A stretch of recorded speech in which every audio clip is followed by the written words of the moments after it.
IAS और IPS जितनी भी सर्विसेज होती हैं वो सारी इंपॉर्टेंट होती है। एक व्हील में जैसे हर स्पोक की इंपॉर्टेंस होती है। एक भी तार गड़बड़ हो जाएगा तो नहीं चल पाएगा व्हील। मतलब मुझे लगता है जीवन बहुत बड़ी चीज़ है। एक एसी के ऊपर लड़ना, एक दरवाजे के ऊपर लड़ना, दीवार के ऊपर लड़ना, इन सारी चीज़ों में अपना समय नहीं गंवाना चाहिए। लाइफ को एक लार्जर पर्सपेक्टिव में देखना चाहिए। और आप ट्विटर है, अब तो इतने सारे पोर्टल्स हैं, आप अपनी बात रखिए, पर पुलिस के पास जाने से अपनी जेन्युइन प्रॉब्लम को लेके डरने की ज़रूरत नहीं। दूसरा सवाल आपका बच्चों को लेके जो तैयारी कर रहे हैं, उनके लिए भी मैं यही कहना चाहूँगी कि सिविल सर्विसेज लाइफ का एंड नहीं है। अपनी पढ़ाई, मतलब you are answerable to yourself. अपनी पढ़ाई में कमी मत आने दो, अपने प्रति ऑनेस्ट रहो, अपने टारगेट सेट करो, मन लगा के तैयारी करो। #भारत के टीम में आज एक युवा आईपीएस 2020 बैच की अनुकृति शर्मा जी मौजूद हैं। हम इनका स्वागत करेंगे आज हमारे ऑफिस में और मैम से ये जानने की कोशिश करेंगे, जैसे आप एक युवा आईपीएस होने के साथ साथ आपके सामने कई चुनौतियाँ रही हैं। उन चुनौतियों को किस तरीके से आप देखते हैं और आखिर आईपीएस में आने की वजह क्या रही, क्योंकि क्या आपको ऐसी चीज़ दिखी जिससे को लेकर के आपने यही जो है फील्ड चुनी है? तो सबसे पहले तो बहुत बहुत थैंक यू मुझे बुलाने के लिए। धन्यवाद। बहुत दिन से आप रिक्वेस्ट कर रहे थे, तो इतने दिन इंतज़ार कराने के लिए सॉरी। तो जैसा आपने पूछा आईपीएस का मोटिवेशन, मैं सर्विसेज में आने से पहले यूएस में रिसर्चर थी और साइंस में थी। मैं हवाई एंड वॉल्केनोस पे मेरा रिसर्च था। तो वहाँ जाने के बाद कुछ ऐसा लगा कि हम यहाँ क्या कर रहे हैं। मैं और मेरे हस्बैंड दोनों थे। सेटिस्फैक्शन की थोड़ी कमी थी और लगा था कि जो हम कर रहे हैं शायद उससे डायरेक्टली लोगों की लाइफ पे इम्पैक्ट नहीं पड़ रहा है। और भारत आने का भी बहुत मन कर रहा था, तो हम लोगों ने वहाँ से रिज़ाइन करके यहाँ पे तैयारी शुरू करी। आईएएस और आईपीएस जितनी भी सर्विसेज होती हैं वो सारी इंपॉर्टेंट होती है। एक व्हील में जैसे हर स्पोक की इंपॉर्टेंस होती है। एक भी तार गड़बड़ हो जाएगा तो नहीं चल पाएगा व्हील। सब सर्विसेज की अपनी इंपॉर्टेंस है, पर अनलाइक आईआरएस, आईआईटीएस जो अदर सर्विसेज हैं, आईएएस आईपीएस में ग्राउंड लेवल पे लोगों के साथ कनेक्शन बहुत ज़्यादा है। आप लोगों की जो मूलभूत परेशानियां हैं, जो उनको रोज़मर्रा के जीवन में परेशान कर रही हैं, उनके निराकरण के लिए काम कर सकते हैं। तो इस आईपीएस में आने से पहले मेरा आईआरएस में सिलेक्शन हुआ था। तो आईआरएस सर्विसेज तो बहुत अच्छी है, आप क्लास 1 सिटीज़ में रहते हैं, और पर वो तो सब मेरे पास यूएस में भी था, तो ये कनेक्ट नहीं था ग्राउंड के साथ। तो जब वापस अटेम्प्ट दिया और जब मेरा आईपीएस में हुआ, मैंने कूद कर ये ले ली और मैं बहुत ज़्यादा सेटिस्फाइड हूँ, क्योंकि मुझे एक्चुअली ऐसा दिखता है कि डेली आप छोटी छोटी चीज़ें होती हैं, अपने एक जेस्चर से लोगों की लाइफ में रिलीफ लेकर आते हैं। तो बस यही। मैम अगर बात की जाए, जैसे आप एक लेडी आईपीएस, क्योंकि कहते हैं कि जो महिलाओं को के लिए जो है, जैसे आप मैरिड भी हैं, हस्बैंड आपके कितना सपोर्ट करते हैं और महिला होने के साथ साथ कितनी चुनौतियां रहती हैं थाने पर, क्योंकि एक महिला आईपीएस होने के साथ साथ कई ऐसे केसेस आते होंगे जिनको आप अवॉइड करना चाहते हैं? नहीं, ऐसा कुछ नहीं है। महिला होने के नाते मैं कुछ भी अवॉइड नहीं करना चाहती। और जब लोग आते हैं वो कहते हैं महिला होने के नाते आप सुनो, तो महिला होने के नाते वाली कोई बात नहीं होती है। मैं बहुत सारी महिलाएं इस चीज़ का फ़ायदा भी उठाने की कोशिश करती हैं कि महिला होने के नाते उनके ऊपर सॉफ्ट रहूं, पर इससे कोई फ़र्क नहीं पड़ता कि आपका जेंडर कौन सा है। मेरे हस्बैंड के बारे में आपने बात कही, मैं यहाँ पे हूँ अपने हस्बैंड की वजह से। मैंने जो तैयारी शुरू करी वो शादी के बाद ही करी, अपने इन-लॉज़ के साथ उनके घर रह के तैयारी शुरू करी। तो मेरी पूरी सिविल सर्विसेज की यात्रा मेरे ससुराल में ही हुई है, तो उनके सपोर्ट के बिना मैं यहाँ नहीं पहुँच पाती। और जो पहले मैंने सुना था कि बायसेस होंगे, शायद अभी तक मैंने फील नहीं किया, पर मेरे ऑफिस में भी आपने देखा है, मैं जो कहती हूँ उसका पूरी तरीके से पालन होता है। मुझे कभी भी ऐसा नहीं लगा कि महिला होने के नाते मेरे को कोई डिसएडवांटेज है।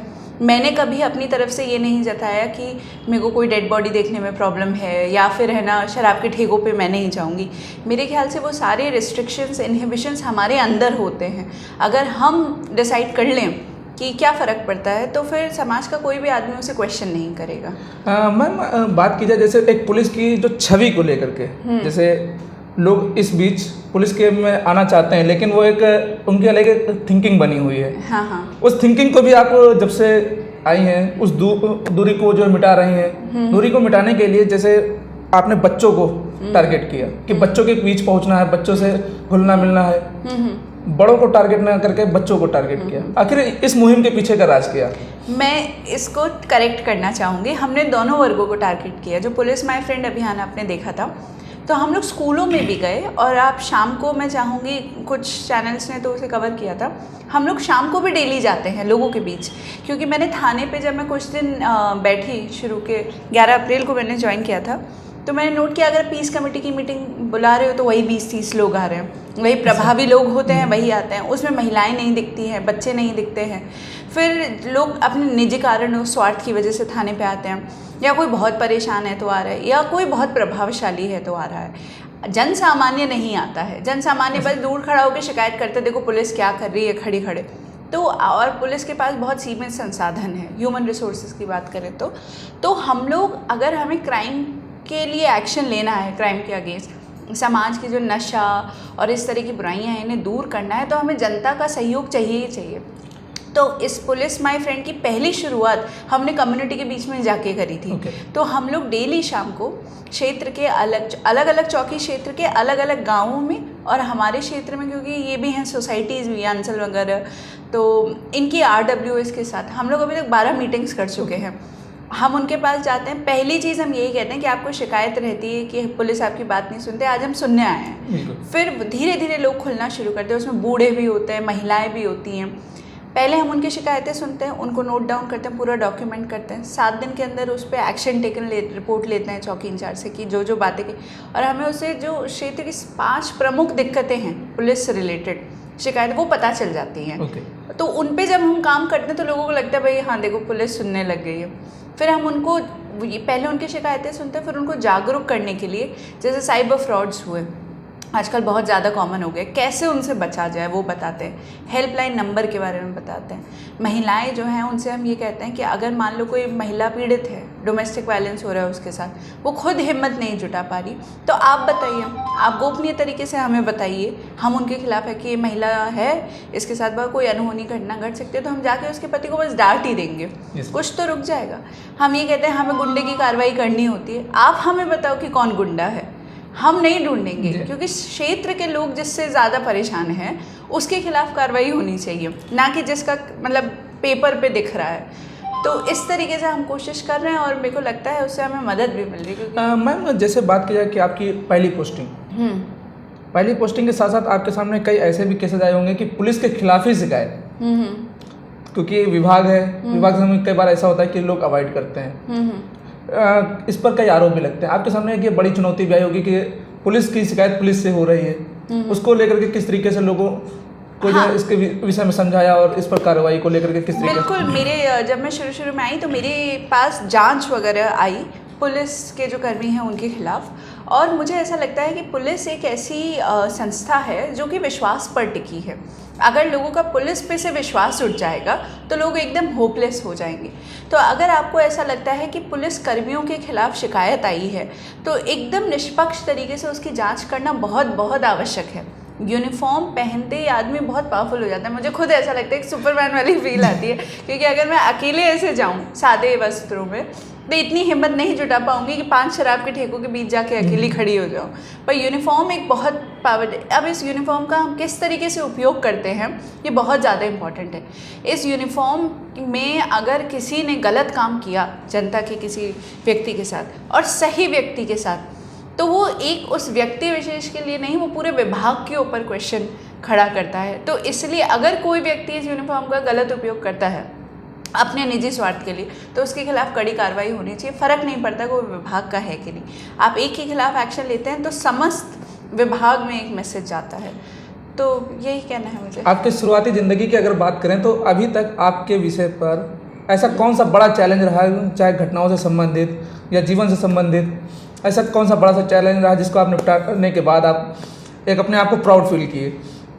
मैं प्राउड फील की हूँ। मेरे को तो मैं क्या कहूँ, डेली लेवल पे, मतलब सर्विसेज में आने के बाद तो मैं कहूँ डेली लेवल पे ऐसे 3-4 बार ऐसा मौका आता है जब अंदर से बहुत खुशी होती है कि कितना अच्छा डिसीजन लिया। जब हम US से वापस आ रहे थे तो हमारे घर परिवार पहली बार को तो इसको सपोर्ट नहीं करते, हम वेल सेटल्ड थे। उस पूरी लाइफ को एकदम से स्टॉप करके यहाँ आना, और एकदम वो होता है ना, डिसाइडेड नहीं था। UPSC बहुत ही प्रेडिक्टेबल, अनप्रेडिक्टेबल टाइप होता है। तो यहाँ आए, तैयारी शुरू करी, तो शुरू में निराशाएं हाथ लगी। 4th अटेम्प्ट में मेरा IRS कस्टम्स हुआ, 6 में IPS हुआ, लंबा स्ट्रगल था, पर अब लगता है it was all worth it. Selection नहीं भी होता तो मुझे ये पता था हम कुछ ना कुछ तो अच्छा कर लेंगे, पर ये होने के बाद और डेली में SHO जब मैं बनी अभी, मुझे लगा मैंने IPS की तैयारी क्यों की। SHO जो है, क्योंकि SHO अगर अपना काम पूरा मन से करे तो वो पहला लेवल है जिस पे आदमी जाता है अपनी शिकायत लेके, तो वो डेली बेसिस पे इतने लोगों को रिलीफ पहुंचा सकते हैं। और कोई केस वेस लिखने की ज़रूरत नहीं है, आप सिर्फ एक बार निष्पक्ष तरीके से लोगों की बात सुन लें और तुरंत बस किसी सामने वाले को डांट दें, उतने भर में उसका काम हो जाता है।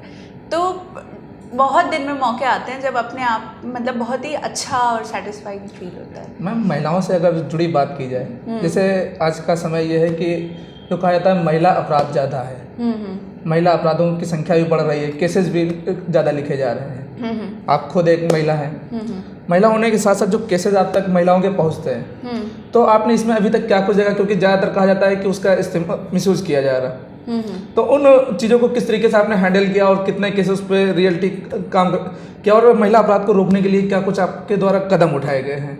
अच्छा, तो सबसे पहले तो महिला के केसेस में जो बढ़ोतरी हुई है, मेरे को लगता है वो महिलाओं के एम्पावरमेंट का एक नतीजा है।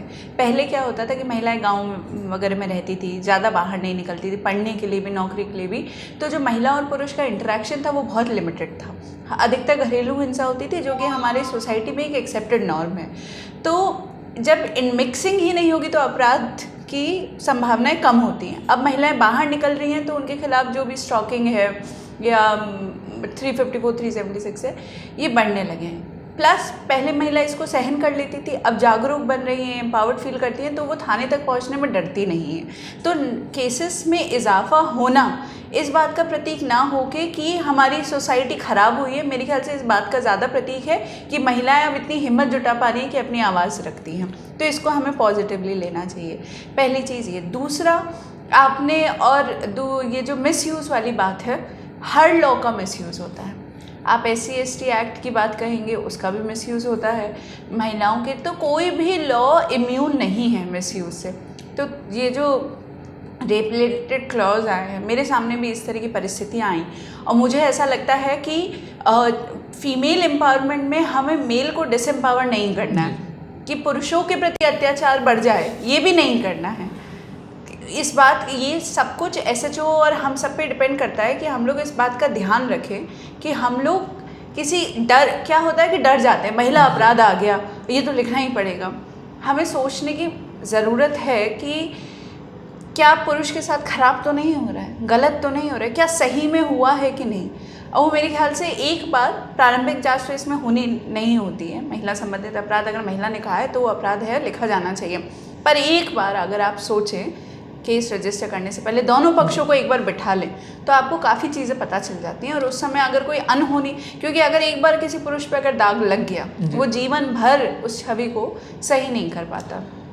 आपसे का ज़्यादा समय नहीं लेंगे, तो समय ना लेते हुए आपसे एक चीज़ कहेंगे कि आखिर आप लोगों को हमारे चैनल के माध्यम से क्या कुछ संदेश देना चाहेंगे। और दूसरा सवाल ये है कि जैसे लोग IPS और IAS की तैयारी करते हैं लेकिन अनक्वालिफाई होते हैं, निराशा एक हाथ लगती है, तो उनके विषय पर आप क्या कुछ संदेश देना चाहेंगे?